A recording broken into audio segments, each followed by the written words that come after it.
गुप्त काल का आर्थिक जीवन। गुप्त काल में वैसे तो आर्थिक जीवन समृद्ध था। विस्तृत साम्राज्य व सुयोग्य प्रशासन के कारण कृषि, पशुपालन, उद्योग धंधे तथा व्यापार वाणिज्य की महत्वपूर्ण उन्नति हुई। इनमें आता है 1 नंबर कृषि। गुप्त काल में गेहूं, चावल, गन्ना, ज्वार, बाजरा, मटर, दाल, तिल, सरसों, अलसी, काली मिर्च और अदरक आदि की खेती की जाती थी। 3 फसलें उगाई जाती थी। कितनी फसलें उगाई जाती थी? 3। एक फसल श्रावण के महीने में, दूसरी बसंत में और तीसरी चैत्र या बैसाख में तैयार होती थी। हल में लोहे के फाल का प्रयोग किया जाता था और जो हल होता था वो किसका होता था? लोहे का बना होता था। कृषक अधिकांशतः वर्षा पर निर्भर रहते थे, परंतु वर्षा के अतिरिक्त कुओं, नहरों, झीलों, बांधों आदि का भी सिंचाई के साधनों के रूप में प्रयोग किया जाता था। दूसरा आता है पशुपालन।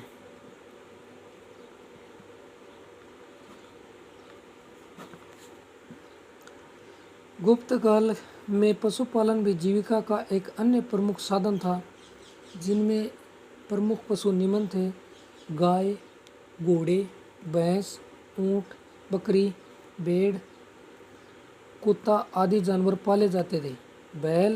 बैल हल चलाने और सामान ढोने के काम आता था। तीसरा है उद्योग व शिल्प। उद्योग व शिल्प।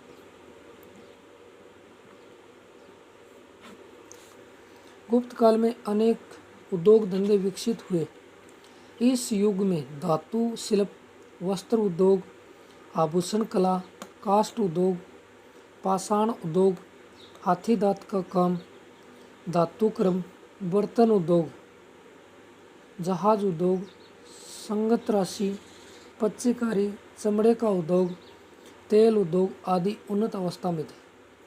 मेहरौली का लौह स्तंभ धातु विज्ञान की उन्नति का सबसे सर्वश्रेष्ठ उदाहरण है।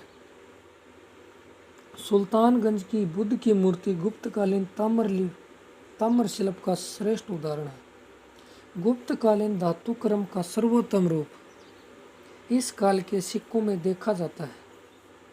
गुप्त काल की हजारों स्वर्ण मुद्राएं प्राप्त हुई हैं जो विशुद्ध हैं तथा कलात्मक भी।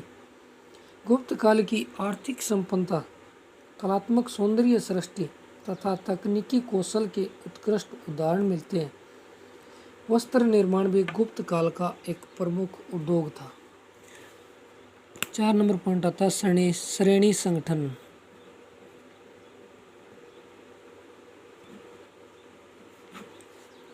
गुप्तकालीन शिल्पियों, व्यापारियों तथा व्यवसायियों ने अपने संघ बना लिए थे जो श्रेणी या निगम कहलाते थे।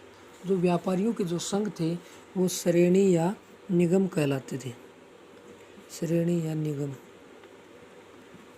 अपने व्यवसाय को चलाने हेतु उनके अपने नियम और कोष थे। वे आधुनिक बैंकों की भांति काम करते थे तथा वे ऋण ब्याज भी देते थे और निधियां ब्याज पर अपने पास रखते थे।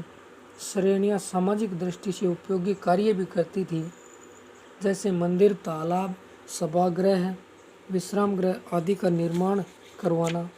व्यापारिक संपत्तियों को निगम कहा जाता था।